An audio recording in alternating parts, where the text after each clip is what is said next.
ആത്മാവിലൊന്നു തൊടേണമേ. ആരാധനയെ യേശുവേ. ഹല്ലേലൂയ മാറാനാഥാ. ഹല്ലേലൂയ മാറാനാഥാ. Come, Lord Jesus.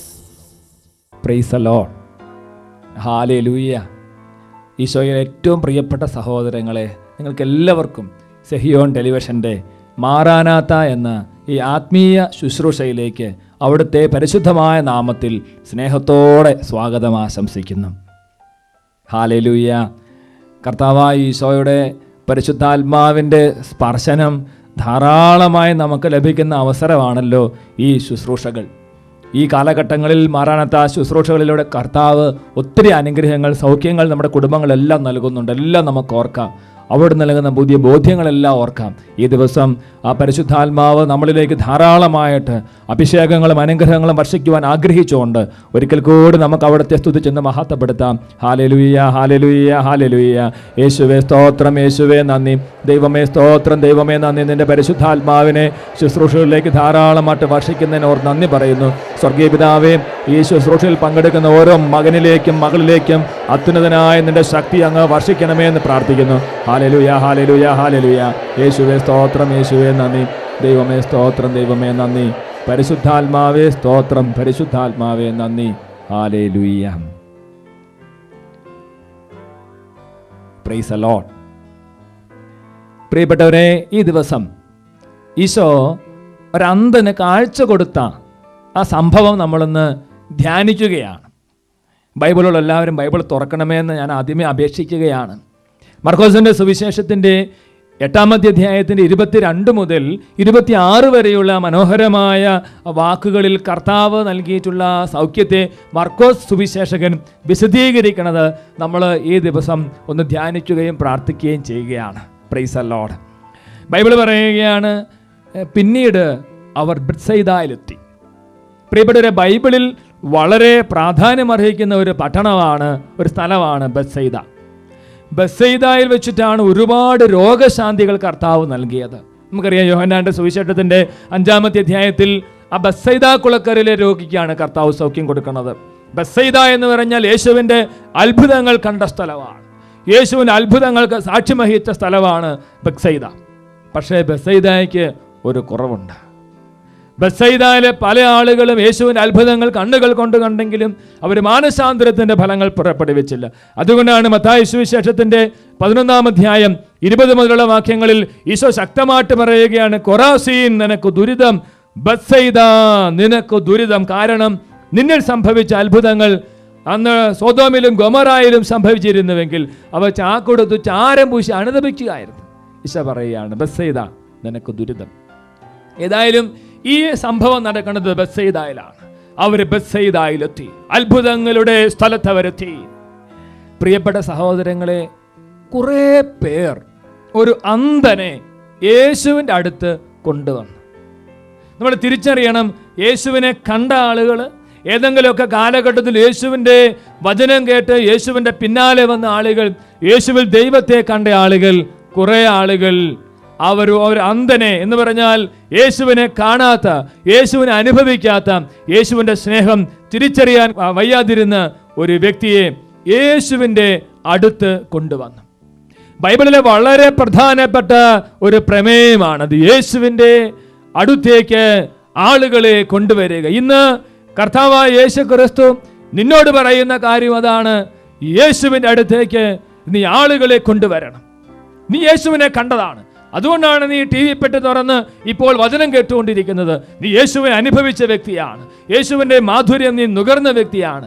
പ്രിയപ്പെട്ട സഹോദര, ഏതെങ്കിലും കാലഘട്ടത്തിൽ ഏതെങ്കിലും ഒരു വ്യക്തിയെയെങ്കിലും നീ യേശുവിൻ്റെ പക്കലേക്ക് കൊണ്ടുവന്നിട്ടുണ്ടോ എന്ന് ഒന്ന് ചിന്തിച്ചു നോക്കുന്നത് നല്ലതാണ്. കുറേ പേർ ഒരു അന്ധനെ യേശുവിൻ്റെ അടുത്തേക്ക് കൊണ്ടുവന്നു. പ്രിയപ്പെട്ടവരെ, യേശുവിനെ കണ്ട വ്യക്തികൾ യേശുവിൻ്റെ പക്കലേക്ക് ആളുകളെ കൊണ്ടുവരാതിരിക്കുകയില്ല. അതാണ് യോഹന്നാന്റെ സുവിശേഷത്തിൻ്റെ 1-ാമത്തെ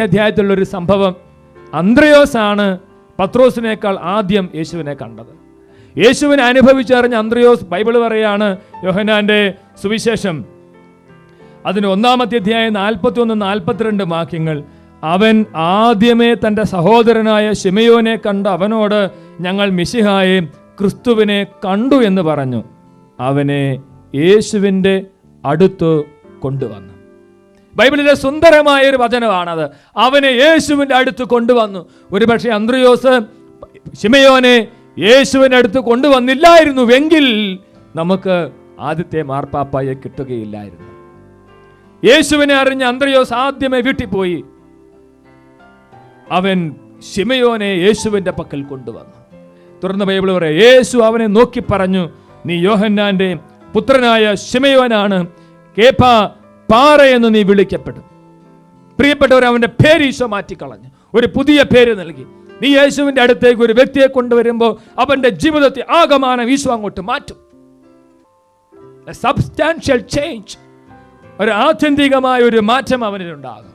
പ്രിയപ്പെട്ടവരെ, മർക്കോസിന്റെ സുവിശേഷത്തിൽ നമ്മൾ കണ്ടുമുട്ടുന്ന ആ അന്ധൻ, അവനെ തനിച്ച് യേശുവിന്റെ പക്കലേക്ക് വരാൻ പറ്റുകയില്ല, അവന് സാധിക്കുകയില്ല, അവന് കഴിവില്ല. ഒരുപക്ഷെ അവന്റെ പാപമായിരിക്കാം, അവന്റെ ബലഹീനതകളായിരിക്കാം, അവന്റെ ഭൗതികമായ കാഴ്ചശക്തിയുടെ കുറവായിരിക്കാം, ഈ ലോകത്തോടുള്ള മത്തത കാരണം അവൻ ഉന്മത്തനായിട്ടിരിക്കുന്നത് കൊണ്ടായിരിക്കാം, എന്തെങ്കിലും ആകട്ടെ, അന്ധനെ അവർ യേശുവിൻ്റെ അടുത്ത് കൊണ്ടുവന്നു. അവർ യേശുവിൻ്റെ അടുത്ത് അവനെ കൊണ്ടുവരികയാണ്. പ്രിയപ്പെട്ട സഹോദരങ്ങളെ, യേശുവിൻ്റെ അടുത്തേക്ക് കൊണ്ടുവരിക മാത്രമല്ല അവർ ചെയ്തത്.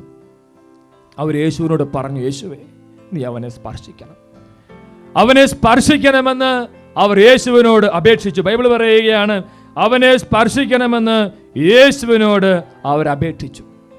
ചിന്തിച്ചു നോക്കിയേ, ഈശോയ്ക്ക് അറിയാം അവനെ സ്പർശിക്കണമെന്ന്. കാരണം അവനെ സൃഷ്ടിച്ച യേശുവല്ലേ, അവനെ രക്ഷിക്കാനല്ലേ യേശു വന്നത്. പിന്നെ എന്തുകൊണ്ടാണ് ആ വ്യക്തികൾ, അന്ധനെ കൊണ്ടുവന്നവർ യേശുവിനോട് അവനെ സ്പർശിക്കണമെന്ന് അപേക്ഷിക്കുന്നത്? യേശു ഗൗരവമായിട്ട് കാണുന്നു. മധ്യസ്ഥ പ്രാർത്ഥന അത്രയ്ക്ക് ശക്തിയുള്ളതാണ്.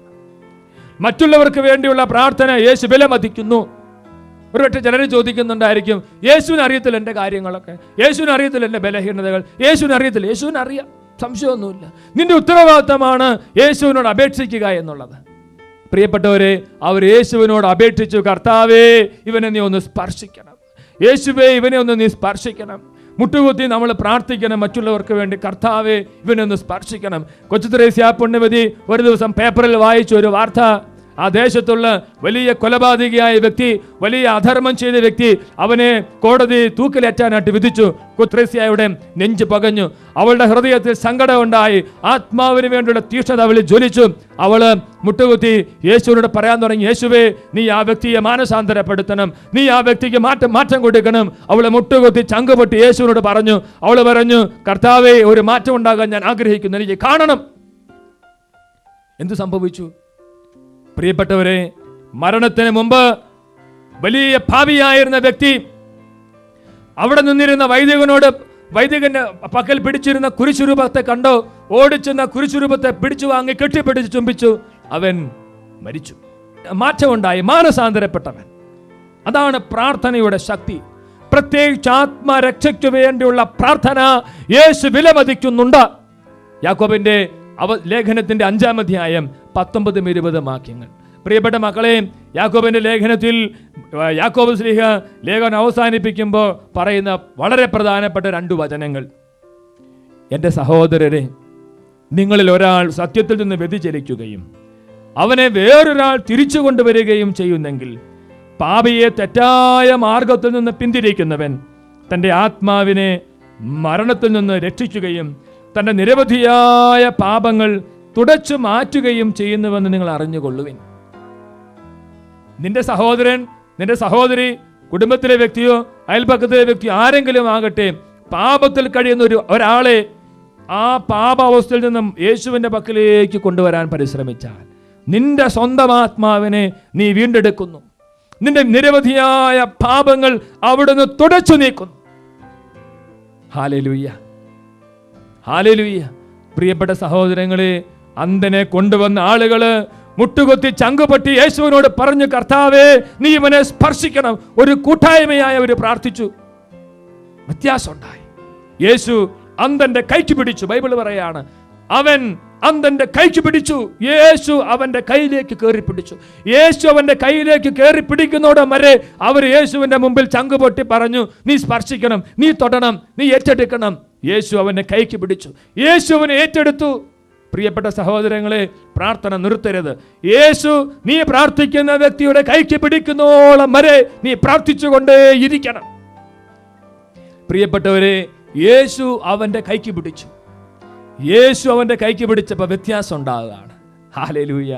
യേശു നിന്റെ കൈക്ക് പിടിക്കുമ്പോൾ വ്യത്യാസം ഉണ്ടാകും. ഈ ദിവസം യേശു നിന്റെ കൈയും പിടിക്കട്ടെ ഞാൻ പ്രാർത്ഥിക്കുകയാണ്. നിന്റെ കുടുംബത്തിൽ ആർക്കെല്ലാം വേണ്ടി നീ ചങ്കുപൊട്ടി പ്രാർത്ഥിക്കുന്നു, അവരുടെ എല്ലാം കൈകളിലേക്ക് യേശുവിന്റെ പരിശുദ്ധ കൈകൾ നീണ്ടുവരട്ടെ എന്ന് പ്രാർത്ഥിക്കുകയാണ്. യേശു ആ അന്ധന്റെ കൈക്ക് പിടിച്ച് അവനെ ഗ്രാമത്തിന് വെളിയിലേക്ക് കൊണ്ടുവന്നു. ഇത് ബൈബിളിൽ വളരെ പ്രധാനപ്പെട്ട ഒരു കാര്യമാണ്. അവന്റെ പാപത്തിന്റെ പഴയ സാഹചര്യത്തിനാണ് ഗ്രാമം എന്നിവിടെ പറഞ്ഞിട്ടുള്ളത്. അവന്റെ അപ്പോഴത്തെ അവസ്ഥ, ആ പാപത്തിന്റെ അവസ്ഥ, ചീത്ത കൂട്ടുകെട്ടിന്റെ അവസ്ഥ, മദ്യപാനത്തിന്റെ കൂട്ടുകെട്ടിന്റെ അവസ്ഥ, ചില വ്യക്തികളുമായുള്ള അശുദ്ധ പാപത്തിൽ മുഴുകുന്ന അവസ്ഥ, വ്യക്തികളുമായ അശുദ്ധ ഫോൺ വിളികൾ, ചില ബ്ലൂ ഫിലിം കാസറ്റുകൾ, ഇന്റർനെറ്റിൽ പോയിട്ട് ചില അശുദ്ധി കാണുന്ന അവസ്ഥ. ഗ്രാമത്തിന്റെ വെളിയിലേക്ക് യേശുവിനെ കൈക്ക് പിടിച്ചു കൊണ്ടുവരികയാണ്.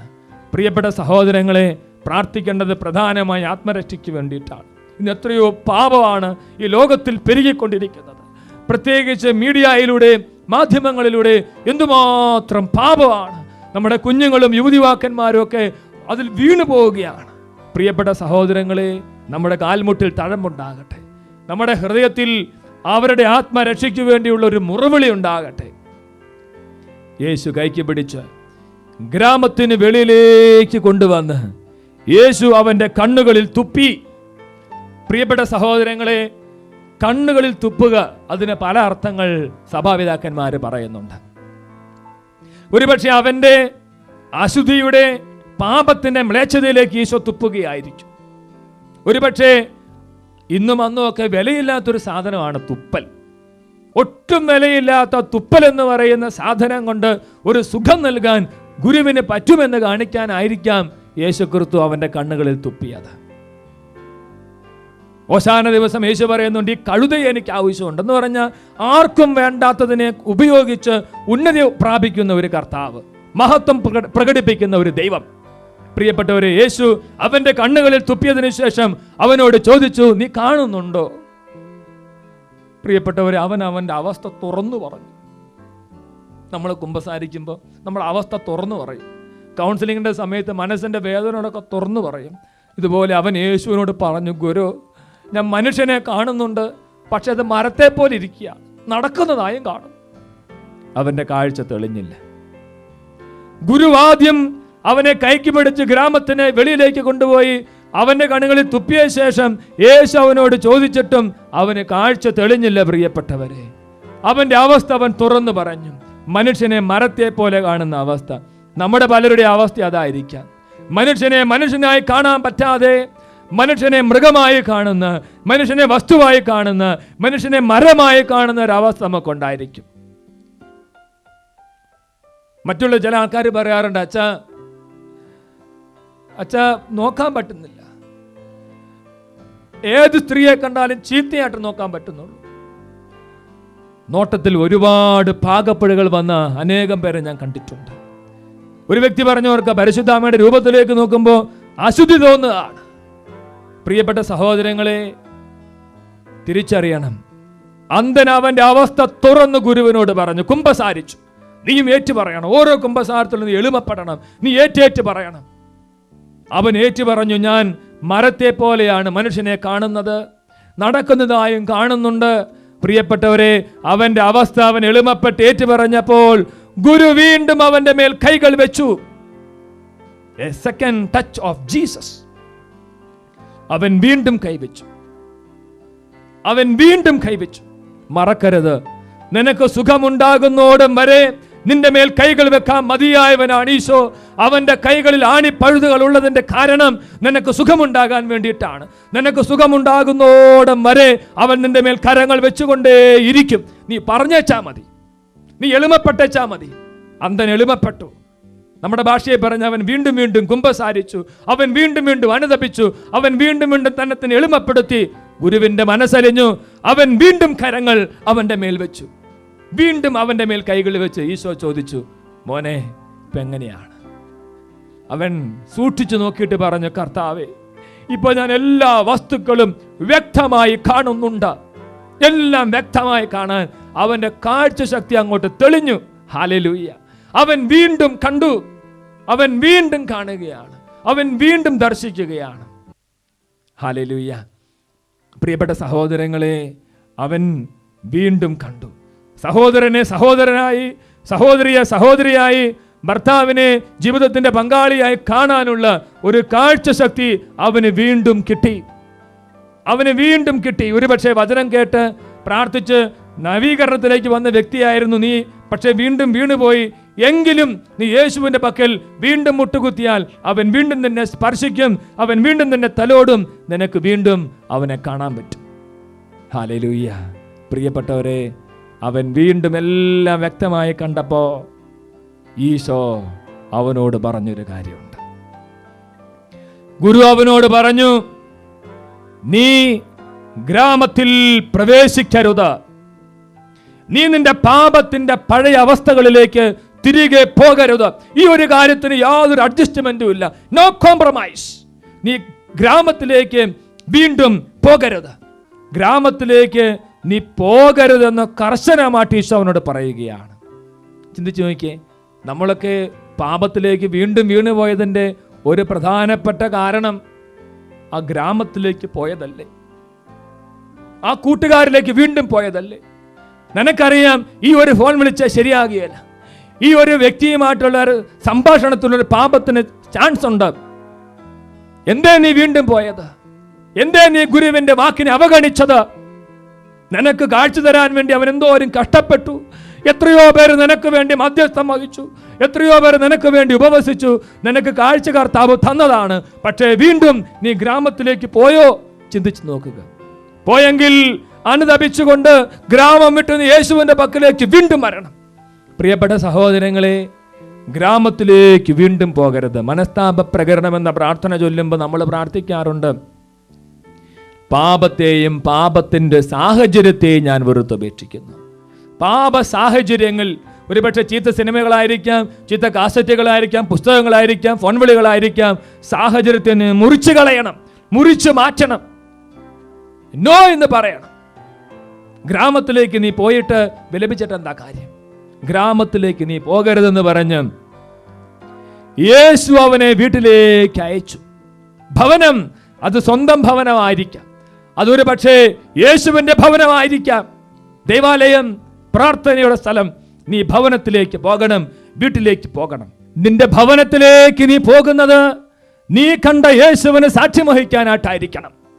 നിന്റെ കൂട്ടുകാരുടെ പക്കലേക്ക് നീ പോകുന്നത് നീ കണ്ട യേശുവിന് സാക്ഷ്യം വഹിക്കാനായിട്ടായിരിക്കണം.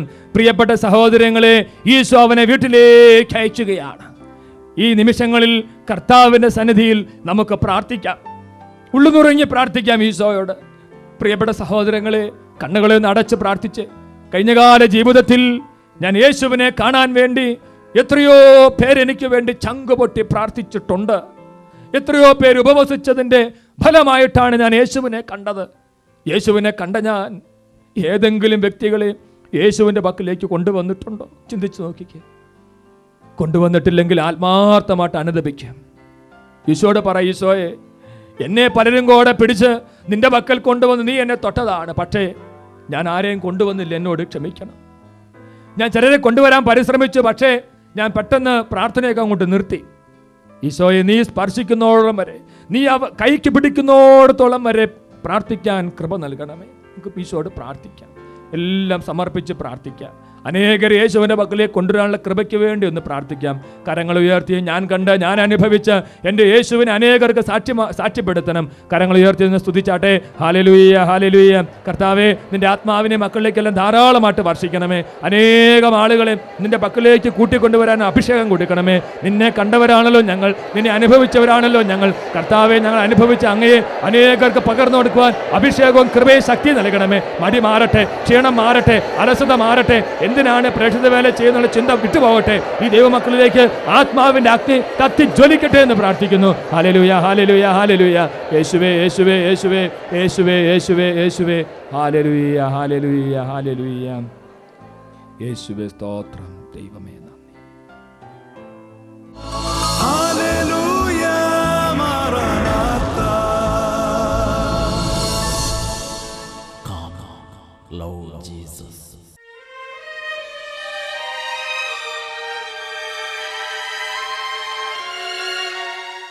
നമ്മുടെ മുമ്പിൽ നമുക്ക് കാഴ്ച നൽകാൻ വേണ്ടി നമ്മുടെ കരങ്ങൾ പിടിച്ച് ഗ്രാമത്തിൻ്റെ വെളിയിലേക്ക് കൊണ്ടുപോകാൻ വേണ്ടി കടന്നു വന്നിരിക്കുന്ന, മോനെ നീ ഗ്രാമത്തിൽ പ്രവേശിക്കരുതെന്ന് ശക്തമായിട്ട് നമ്മോട് കൽപ്പിക്കുന്ന പരിശുദ്ധനായ ദൈവത്തെ നമുക്കൊന്ന് ആരാധിക്കാം. കൈകൾ ഉയർത്തിപ്പിടിച്ച് ഹല്ലേലൂയ, ഹല്ലേലൂയ, ഹല്ലേലൂയ, ഹല്ലേലൂയ, ഹല്ലേലൂയ. കർത്താവേ, ഞങ്ങളുടെ സാന്നിധ്യത്തെ ഞങ്ങൾ ഓർത്തങ്ങേ ഞങ്ങൾ ആരാധിക്കുന്നു. അങ്ങ് ഞങ്ങൾക്ക് തരുന്ന വലിയ സാന്നിധ്യത്തിൻ്റെ അഭിഷേകത്തെ ഓർത്ത് നന്ദി പറഞ്ഞ് ആരാധിക്കുന്നു. ഹല്ലേലൂയ. ഇപ്പോൾ ഈ ശുശ്രൂഷ സംബന്ധിക്കുന്ന സഹോദരർക്ക് നിന്നെ ആരാധിക്കാൻ അവരുടെ ഹൃദയങ്ങളെല്ലാം അങ്ങ് തുറക്കണമേ എന്ന് പ്രാർത്ഥിക്കുന്നു. കർത്താവെ, വിവിധ രാജ്യങ്ങളിൽ നിന്റെ ശുശ്രൂഷ പങ്കെടുക്കുന്ന ഓരോ മകനും മകൾക്കും നിന്നെ ആരാധിക്കുന്നതൊക്കെ അഭിഷേകം നൽകണമെന്ന് പ്രാർത്ഥിക്കുന്നു. Hallelujah, hallelujah. Glory, glory, glory. യേശുവേ നന്ദി, യേശുവേ സ്തുതി. ദൈവമേ സ്തോത്രം. ദൈവമേ നന്ദി. പ്രിയപ്പെട്ട സഹോദരങ്ങളെ, അവൻ അന്ധൻ്റെ കൈക്ക് പിടിച്ചു. അന്ധൻ്റെ കൈക്ക് പിടിക്കുന്നോളം വരെ ആളുകൾ അവനോട് മുട്ടുകുത്തി കരഞ്ഞ് പ്രാർത്ഥിച്ചു, യേശുവേ സ്പർശിക്കണമേ. നമുക്കും ഈ നിമിഷങ്ങളിൽ ഓർക്കാം, അനുദപിക്കാം, എളിമപ്പെടാം, പ്രാർത്ഥിക്കാം. കർത്താവിൻ്റെ വലിയ സാന്നിധ്യം നിറഞ്ഞിരിക്കുന്ന ഈ നിമിഷങ്ങളാണല്ലോ. ഒരിക്കൽ കൂടി നമ്മുടെ ജീവിതത്തെ കർത്താവിന് കൊടുക്കാം. ഒരിക്കൽ കർത്താവ് നമ്മളെ സ്പർശിച്ചതാണ്. വീണ്ടും നമ്മൾ അശുദ്ധിയിലേക്ക്, പാപത്തിലേക്ക് പെട്ടുപോയിട്ടുണ്ടെങ്കിൽ കൂടി വീണ്ടും എഴുന്നേൽക്കാം, അവൻ്റെ അടുത്തേക്ക് വരാം. വീണ്ടും സ്പർശിക്കുന്നവനാണ് ഈശോ. ഈ ദിവികാരുണ്യ ആശീർവാദത്തിൻ്റെ നിമിഷങ്ങളിൽ ഒരിക്കൽ കൂടി നമുക്ക് ഈശോയോട് പറയാം, ഈശോയെ നീ വീണ്ടും എന്നെ സ്പർശിക്കണമേ, ഒരു പ്രാവശ്യം കൂടി എന്നെ തൊടണമേ. ഗ്രാമത്തിലേക്ക് പ്രവേശിക്കാൻ എനിക്ക് ഇഷ്ടമില്ല ഈശോയെ, പക്ഷേ വീണ്ടും വീണ്ടും എൻ്റെ ആ മനസ്സ് അതിലേക്ക് ചരിഞ്ഞിരിക്കുന്നത് കാണുന്നുണ്ടല്ലോ കർത്താവേ. ഇന്ന് എനിക്ക് നീ കൃപ തരണമേ. ഗ്രാമത്തെ വെറുതപേക്ഷിച്ച് വീട്ടിലേക്ക് പോകാൻ, നിന്റെ ഭവനത്തിലേക്ക് പോകാൻ കൃപ നൽകണമേ. കരങ്ങൾ ഉയർത്തി ശക്തമായിട്ട് സ്തുതിച്ച് പ്രാർത്ഥിക്കുന്നു. ഹല്ലേലൂയ, ഹല്ലേലൂയ, ഹല്ലേലൂയ, ഹല്ലേലൂയ. യേശുവേ, യേശുവേ, യേശുവേ, യേശുവേ. അങ്ങയുടെ അത്ഭുതകരമായിട്ട് അഭിഷേകം എല്ലാ മക്കൾക്കും നൽകണമേ. ഗ്രാമത്തിലേക്ക് തിരികെ പോകാതെ ഭവനത്തിലേക്ക് പോകാൻ അഭിഷേകം നൽകണമേ. പാപത്തിന്റെ കെട്ടുകളെ മുറിച്ചു കളയാൻ അഭിഷേകം നൽകണമേ. ചീത്ത കൂട്ടുകെട്ടുകളോട് വിട പറയാൻ അഭിഷേകം നൽകണമേ. ഹല്ലേലൂയ, ഹല്ലേലൂയ, ഹല്ലേലൂയ. കെട്ടുകൾ അഴിയട്ടെ, ബന്ധനങ്ങളെ പൊട്ടട്ടെ, പാപച്ചങ്ങകൾ അഴിയട്ടെ, പാപ സാഹചര്യത്തെ വെറുത്തുപേക്ഷിക്കാൻ കൃപയുണ്ടാകട്ടെ, കൃപയുണ്ടാകട്ടെ. ഈ മക്കൾക്ക് അത്ഭുതകരമായി കൃപയുണ്ടാകട്ടെ. യേശുവിന്റെ അത്ഭുത ശക്തി ഇവരിലേക്ക് നിറയട്ടെ. Glory, glory, glory, glory, glory, glory. നിറയട്ടെ, നിറയട്ടെ, നിറയട്ടെ. അഭിഷേകം നിറയട്ടെ, അത്ഭുതകരമായ സാന്നിധ്യം നിറയട്ടെ, യേശുവിന്റെ സ്പർശനം നിറയട്ടെ. കർത്താവിന്റെ കൈകൾ കൊണ്ട് ഇവരെ സ്പർശിക്കണമേ, കൈകൾ കൊണ്ട് തൊടണമേ കർത്താവേ. Glory, glory, glory. ഹല്ലേലൂയ മാറാനാത്ത.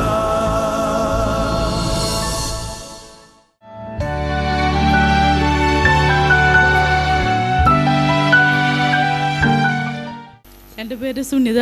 ഞാൻ തൃശ്ശൂരിൽ നിന്ന് വരുന്നു. എൻ്റെ മോന് ജനിച്ചപ്പോൾ തൊട്ട് പാദം വളഞ്ഞിരിക്കായിരുന്നു, അവൻ നടക്കണ്ടായിരുന്നില്ല. ഓപ്പറേഷൻ വേണമെന്ന് പറഞ്ഞിട്ടുണ്ടായിരുന്നു. കുട്ടി നടക്കില്ല, കുട്ടി മുട്ടുമല്ല നടക്കുള്ളൂ. ഇവിടെ വന്ന് പ്രാർത്ഥിച്ചതിൻ്റെ ഫലമായിട്ട് കുട്ടി പിറ്റേ ദിവസം വേറൊരു വെള്ളിയാഴ്ച ഞങ്ങൾ പ്രാർത്ഥനയ്ക്ക് പോയിട്ടുണ്ടായിരുന്നു. അങ്ങനെ 2 പ്രാവശ്യം പ്രാർത്ഥിച്ച് പിറ്റേ ദിവസം വീട്ടിൽ ചെന്നപ്പോൾ കുട്ടി നടന്നു തുടങ്ങി. മുട്ടുമല്ല നടക്കണ്ടായിരുന്നേ. ഇപ്പോൾ ഓപ്പറേഷൻ കാലൊക്കെ കുത്തി നടക്കാൻ തുടങ്ങിയോ? ഈ കുട്ടി ജനിച്ചപ്പോൾ തന്നെ പാദം മറിഞ്ഞിങ്ങനെ വളഞ്ഞിരിക്കുകയായിരുന്നു. 2 വയസ്സോളമായി. കഴിഞ്ഞ വർഷം ഏപ്രിൽ മാസത്തെ ആദ്യ വെള്ളിയാഴ്ച വന്ന് പ്രാർത്ഥിച്ചു. പിറ്റേ ദിവസം തന്നെ കാൽപാദം ശരിയായി. ഡോക്ടർ ഓപ്പറേഷൻ വേണമെന്ന് പറഞ്ഞിരുന്ന സംഗതിയാണിത്. അത് പിറ്റേ ദിവസം നോക്കാം കാൽപാദം നടക്കണം. മറ്റേത് മുട്ടുമേ മാത്രമേ പോകുമായിരുന്നുള്ളൂ. സുഖമായിട്ട് കാലുകുത്തി നടക്കാൻ തുടങ്ങി പിറ്റേ ദിവസം കൊണ്ട്. Price the Lord.